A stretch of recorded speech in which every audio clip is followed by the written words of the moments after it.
Mon père a soudainement appelé. Où es-tu maintenant? J'étais chez mes beaux-parents pour la fête d'anniversaire de ma femme. Chez mes beaux-parents, toute la famille est là, ai-je dit. Écoute, prends ta fille et sors de là maintenant. J'ai demandé, pourquoi? Il a répondu, fais-le, c'est tout. Ne pose pas de questions. Sa voix ne ressemblait à rien de ce que j'avais entendu auparavant. J'ai attrapé ma fille et j'ai couru hors de la maison. Ce qui arriva ensuite fut bouleversant. Chapitre 1. L'appel. La fête battait son plein. Les rires fusaient de la salle à manger. Les verres s'entrechoquaient. Et le riche arôme de l'agneau rôti et du naan beurré emplissait l'air. La famille de ma femme adorait les célébrations bruyantes, et ce soir ne faisait pas exception. Son anniversaire était un prétexte pour réunir tout le monde, cousins compris, sous le même toit. J'étais près de la cuisine, en équilibre avec une assiette de gâteau pour ma fille, quand mon téléphone a vibré dans ma poche. Papa. J'ai failli ne pas répondre. Il appelait rarement quand il me savait à des événements familiaux, mais quelque chose m'a poussé à faire glisser mon doigt sur l'écran. Salut, papa. Sa voix était sèche, urgente. Où es-tu maintenant? Chez mes beaux-parents, dis-je en jetant un coup d'œil à la salle à manger bondée. Toute la famille est là. Pourquoi? Il a pris une inspiration qui ressemblait plus à un avertissement qu'à une pause. Écoute, prends ta fille et sors de là maintenant. Je me suis figé. Quoi? Pourquoi? Fais-le, c'est tout. Ne pose pas de questions. Sa voix s'est brisée, non pas de faiblesse, mais d'une tension que je ne lui avais jamais entendue auparavant. Je n'ai pas discuté. J'ai posé l'assiette, j'ai traversé la pièce et j'ai trouvé ma fille en train de jouer avec ses cousins. Viens, ma chérie. Ai-je murmuré, forçant le calme dans ma voix. On va faire un tour en voiture. Derrière moi, ma femme a appelé. Où est-ce que tu vas? On n'a même pas encore allumé les bougies. Je n'ai pas répondu. Le ton de mon père résonnait encore dans mes oreilles. L'air frais de la nuit caressa mon visage alors que j'attachais ma fille dans son siège auto. Mon cœur cognait fort maintenant, mon esprit passant en revue une douzaine de scénarios. J'ai quitté le trottoir et j'ai recomposé son numéro. Papa, je suis dehors. Dis-moi ce qui se passe. Ce qu'il a dit ensuite m'a fait serrer le volant jusqu'à en avoir les jointures blanches. Chapitre 2. L'avertissement. La voix de papa est sortie du haut-parleur, basse mais pressante. Va dans un lieu public, une station-service, une place animée, n'importe où il y a du monde. Ne rentre pas à la maison. Ne va pas chez moi, et ne fais pas demi-tour. J'ai regardé dans le rétroviseur. Ma fille observait les lampadaires défiler en fredonnant. Papa, tu me fais peur. Qu'est-ce qui se passe? Il a expiré comme s'il avait retenu son souffle pendant des heures. Je viens de raccrocher avec un ami dans les forces de l'ordre. Il monte un dossier depuis des mois contre tes beaux-parents, et c'est grave. Fraude, blanchiment d'argent, et peut-être pire. Ma prise sur le volant s'est resserrée. Qu'est-ce que ça a à voir avec moi? Ils essaient de t'impliquer. Le nom de ta femme est partout sur certains comptes, et sur le papier, tu es impliqué, que tu le saches ou non. Mon ami a dit. Si tu étais dans cette maison quand ils sont intervenus, tu pourrais tomber avec eux. J'ai dégluti difficilement. Les rires et les bavardages de tout à l'heure résonnaient dans ma tête, ressemblant soudain plus à la scène qu'à une célébration. Alors, c'était prévu de m'utiliser comme bouc émissaire. La pause de mon père fut toute la confirmation dont j'avais besoin. Mets-toi en sécurité. Je te rejoins dans 20 minutes. On doit se parler en personne, et je te dirai tout. J'ai tourné sur un boulevard bien éclairé, mais dans le rétroviseur, un SUV noir est apparu, réduisant rapidement la distance. Le même SUV que j'avais vu garé dans la rue de mes beaux-parents en arrivant, et il n'était pas en train de me dépasser. Chapitre 3. La poursuite. Le SUV s'est rapproché rapidement, ses phares éblouissant dans mon rétroviseur comme un prédateur fixant sa proie. Papa, dis-je dans le haut-parleur, en gardant la voix basse pour que ma fille n'entende pas la peur qui la sous-tendait. Je crois que quelqu'un me suit. À quelle distance?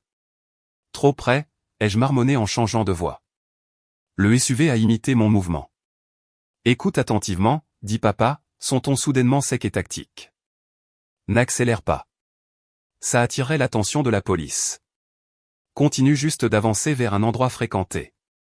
Prends des virages que toi seul connaîtrais, fais-les travailler pour te suivre. J'ai mis mon clignotant à droite, puis au dernier moment, j'ai viré à gauche dans une rue latérale. Le SUV a suivi sans hésitation. Mon cœur s'est emballé. « Papa, pourquoi on prend un autre chemin ?» demanda ma fille depuis l'arrière, sa voix fluette. J'ai forcé un sourire dans mon ton. « On prend juste le chemin amusant, ma chérie. C'est un petit jeu, mais à l'intérieur, je balayais du regard chaque vitrine, chaque lumière, cherchant une issue de secours. À environ 1 kilomètre, j'ai repéré le Salut, une station-service ouverte 24h24, vivement éclairée, avec un flux constant de clients. J'y suis entré brusquement, m'arrêtant juste sous les caméras de sécurité et les néons. Le SUV a ralenti en passant devant l'entrée. Un instant, j'ai cru qu'ils allaient entrer, mais il a continué sa route, disparaissant dans l'obscurité. J'ai expiré pour la première fois depuis des minutes. « Bien, » dit papa quand je lui ai raconté. « Reste là. J'arrive bientôt. Et quand j'arriverai, tu vas entendre quelque chose qui changera à jamais la façon dont tu vois la famille de ta femme. » Chapitre 4. La vérité. 10 minutes plus tard, le camion de papa est entré dans la station-service, ses phares perçant la lueur fluorescente. Il est sorti rapidement, balayant le parking du regard avant d'ouvrir ma portière passager. « Déplace ta voiture là-bas, sous les caméras, » dit-il en montrant une place plus proche de l'entrée principale. Sa voix était toujours tendue, mais il y avait maintenant une précision contrôlée, comme celle d'un homme qui avait traversé des situations où un faux pas coûtait tout. Une fois ma fille solidement attachée sur sa banquette arrière, papa se tourna vers moi. Il ne faisait pas que la fête ce soir, commença-t-il. Il serrait les rangs. Mon ami de la brigade financière m'a dit que les mandats sont signés. Ils vont perquisitionner la maison de tes beaux-parents ce soir. Plusieurs agences, et le nom de ta femme est partout dans les documents. Je le fixais. Mais je n'ai rien à voir avec tout ça. Ça n'a pas d'importance s'ils peuvent faire croire le contraire, dit-il fermement. Et crois-moi, ils te montaient un coup. Les comptes qu'ils ont utilisés, beaucoup sont des comptes joints de non seulement. Elle a déplacé de l'argent, et la piste mène à toi. Les mots s'installèrent en moi comme de l'eau glacée dans ma poitrine. Papa se pencha plus près. Si tu étais resté là, ils auraient pu placer quelque chose. De l'argent, des documents, même des appareils pour te faire passer pour un participant actif. Tu serais en cellule de garde à vue en ce moment pendant qu'ils démolissent ta vie. J'ai pensé à l'étrange distraction de ma femme pendant la fête.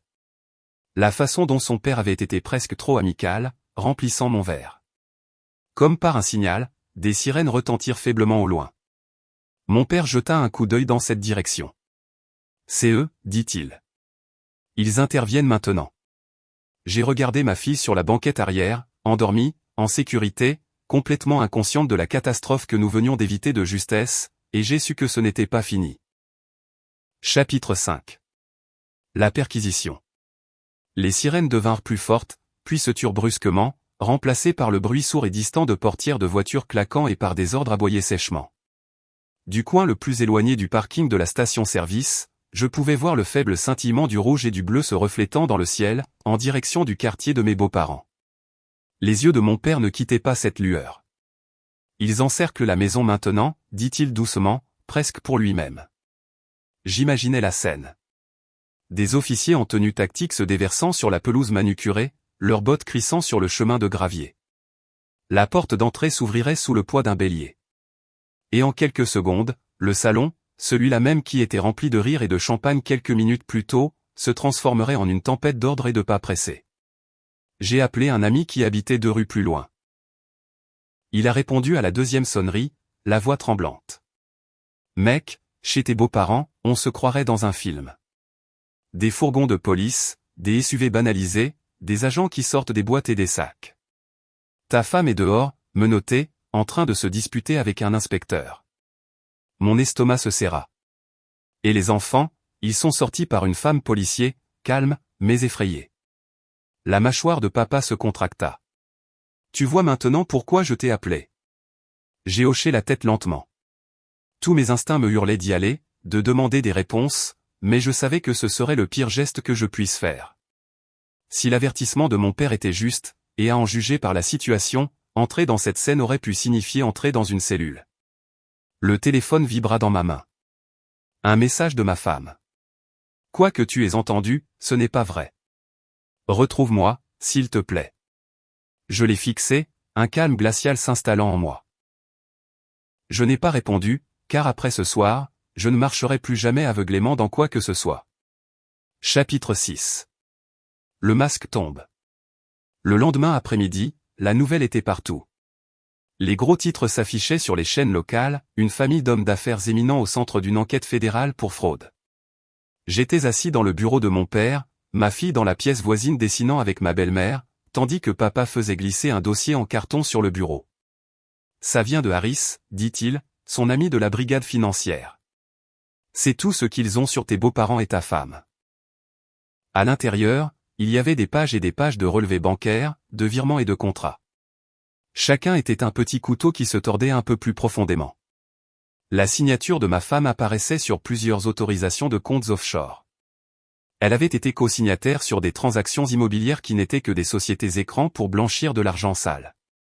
Un onglet du dossier était intitulé « Piéget ». À l'intérieur, j'ai trouvé quelque chose qui m'a glacé le sang. Des accords de prêt falsifiés et de fausses factures de conseil, tous à mon nom, me liant tous directement au réseau de blanchiment. Si la perquisition avait eu lieu avec moi sur place, ils auraient pu prétendre que j'avais été complice depuis le début. Ils allaient te faire porter le chapeau dès que l'enquête se serait trop approchée, dit papa d'un air sombre.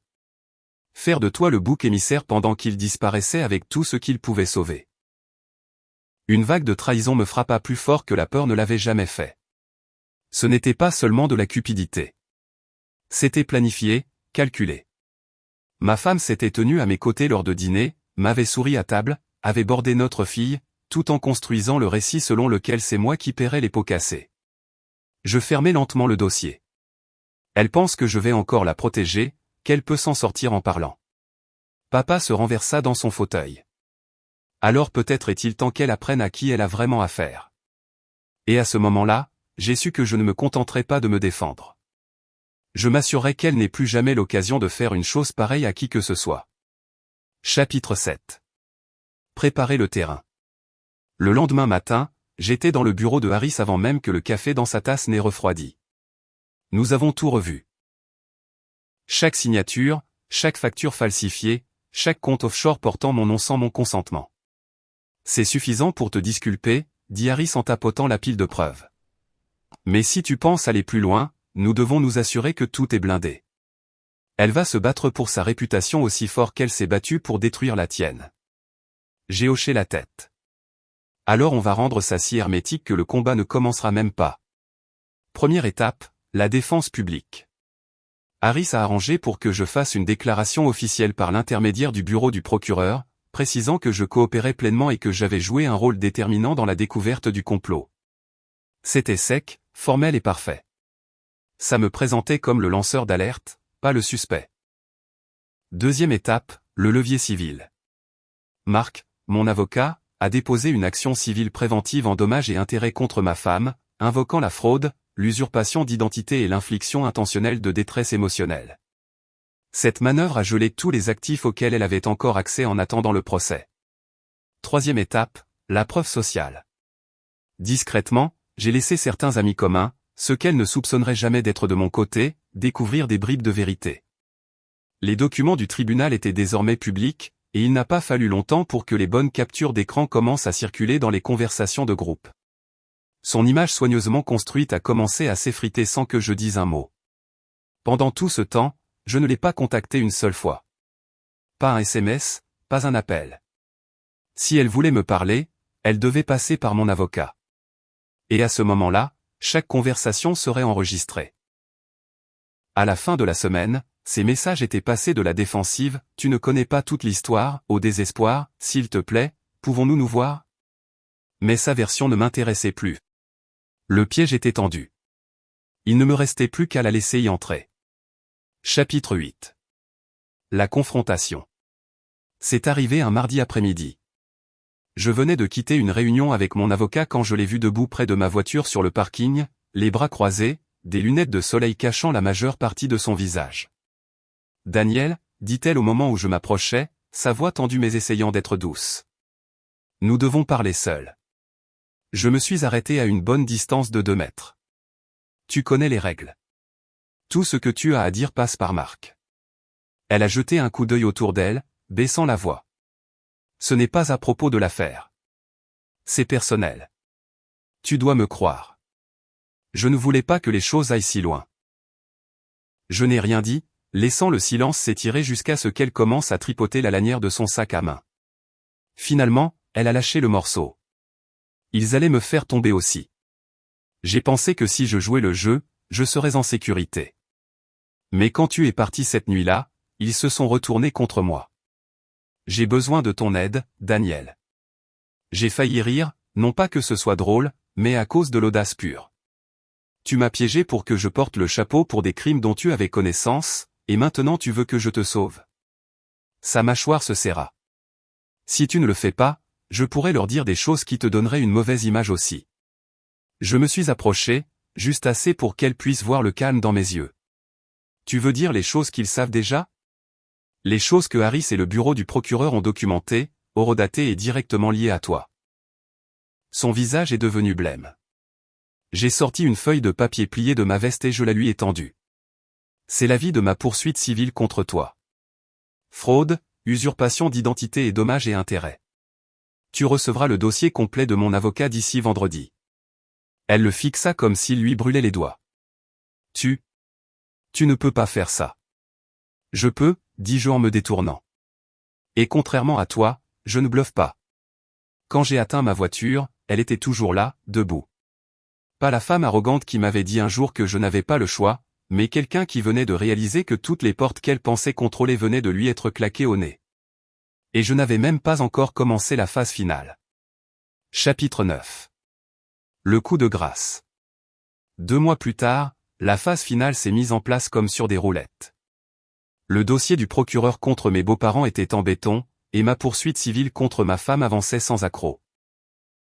Mais je voulais m'assurer que sa réputation, celle qu'elle avait bâtie sur la manipulation et les mensonges, soit irréparable. C'est alors que Harris a appelé. La presse demande la publication des preuves non confidentielles dans ton affaire. Si tu donnes ton accord, le tribunal peut publier les documents. Je n'ai pas hésité. Fais-le. En quelques jours, les chaînes d'information locales ont publié titre après titre, des documents judiciaires révèlent l'ampleur du complot de fraude et la tentative de piéger le mari. Ils ont imprimé des extraits de ses emails, les contrats falsifiés, le plus accablant, ses propres mots discutant de la façon dont elle le ferait passer pour inapte à la garde. Les réseaux sociaux l'ont démoli. D'anciens amis ont publié des histoires à peine voilées sur les gens qui utilisent leurs propres enfants comme monnaie d'échange. Les photos qu'elle affichait autrefois de vacances somptueuses et de cadeaux coûteux sont devenues des preuves de gains mal acquis. Financièrement, elle était acculée. La poursuite civile a gelé ses derniers comptes, et le juge a ordonné des paiements de restitution directement à mon nom une fois ses actifs liquidés. Elle n'a eu d'autre choix que de vendre ses bijoux, sa voiture et même ses meubles pour rassembler le premier versement. La dernière fois que je l'ai vue, c'était au tribunal lorsque le juge a finalisé l'accord. Elle me devait des dommages et intérêts complets pour fraude et usurpation d'identité. Elle était interdite de tout contact en dehors des visites supervisées avec notre fille. Elle était légalement tenue de publier une rétractation publique de ses accusations. En quittant le palais de justice, elle n'a pas voulu me regarder. Pas par honte, je ne pense pas qu'elle en soit capable, mais parce qu'elle savait qu'il n'y avait plus rien à jouer. Mon père attendait dehors, appuyé contre son camion. Quand je me suis approché, il m'a frappé sur l'épaule. Je te l'avais dit, dit-il avec un léger sourire. Parfois, la meilleure vengeance est simplement de s'assurer que la vérité est plus forte que leurs mensonges. J'ai regardé ma fille, riant avec ma belle-mère sur le trottoir, et j'ai réalisé qu'il avait raison. La vérité m'avait libéré et ne lui avait laissé que les décombres qu'elle avait elle-même créés. Épilogue, la liberté gagnée. 1 an plus tard, le chaos semblait appartenir à une autre vie. Les batailles judiciaires étaient terminées. Les paiements de dédommagement avaient commencé à arriver, et le nuage qui avait plané sur mon nom avait disparu. J'étais passé de quasi-bouc émissaire dans une fraude de plusieurs millions de dollars à l'homme qui l'avait dénoncé. La vie était plus simple maintenant, intentionnellement. Mon cercle d'amis était restreint, mes finances plus verrouillées qu'un coffre-fort, et je me concentrais sur ma fille. Elle s'épanouissait, de meilleures notes, plus d'amis, un rire qui revenait facilement. La tension qu'elle ressentait autrefois à la maison avait disparu, remplacée par la sécurité et la routine. Quant à sa mère, aux dernières nouvelles, elle travaillait à temps partiel, vivant dans un petit appartement en périphérie de la ville. La rétractation publique qu'on lui avait ordonné de publier restait en ligne, son nom à jamais lié à l'affaire. Ses anciens amis l'évitaient, et la vie glamour qu'elle avait étalée n'était qu'un souvenir qu'elle ne pouvait ressusciter. Un soir, alors que je regardais le coucher de soleil depuis ma terrasse, mon père m'a rejoint avec 2 tasses de café. « Tu sais, dit-il, cet appel que je t'ai passé, c'était de l'instinct. Mais toi, tu as pris l'instinct et tu l'as transformé en justice. » J'ai regardé l'horizon, le rire de ma fille venant du jardin. « Parfois, dis-je doucement, la meilleure vengeance n'est pas de détruire quelqu'un. C'est de vivre si bien qu'il ne pourra plus jamais t'atteindre. » Et c'était la vraie victoire. Pas seulement d'avoir lavé mon nom, mais d'avoir construit une vie qu'elle ne pourrait jamais me prendre. Cette vengeance était-elle parfaitement justifiée? Dites-nous ce que vous en pensez dans les commentaires ci-dessous. Aimez l'histoire si vous pensez qu'elle est justifiée, partagez-la avec quelqu'un qui a besoin de cette énergie. Et abonnez-vous pour d'autres récits époustouflants de trahison et de justice. Car ici, chaque mensonge a son heure de vérité. Et chaque trahison trouve son ombre. Restez vifs, restez forts, et restez à l'écoute.